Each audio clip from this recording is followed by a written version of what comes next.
Hi everyone. I want to give you an example of zigzag think that I have experienced many times in the Arabian Peninsula, particularly in Saudi Arabia.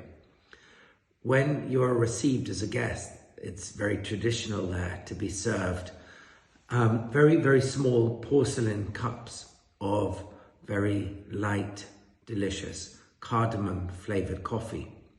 And just a little bit of this coffee is poured into the cup and presented to you.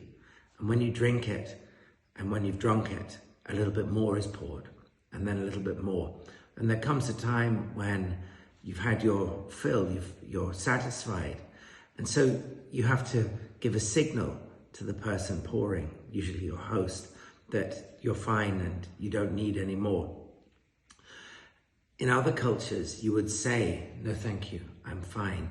But in Saudi Arabia and the Arabian Peninsula, it's customary to take the little cup when it's empty and just to shake it like that. And that is the signal that you're satisfied. I've always wondered why and how that tradition of shaking the cup came about. And someone explained it to me quite recently.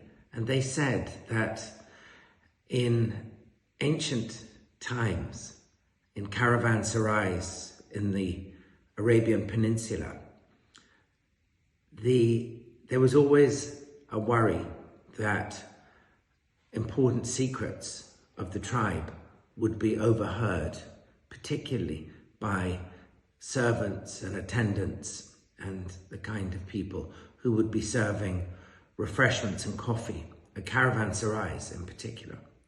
And it was explained to me that a lot of warriors and tribal leaders would employ deaf people in order to serve the refreshments, so they could never overhear the conversations that usually were so incredibly important to the tribe and its future. And so the deaf people who were serving the coffee couldn't hear it if you said, no more coffee, thank you. But they could understand it if you just shook the cup. I love that. It's an example of what I call zigzag think.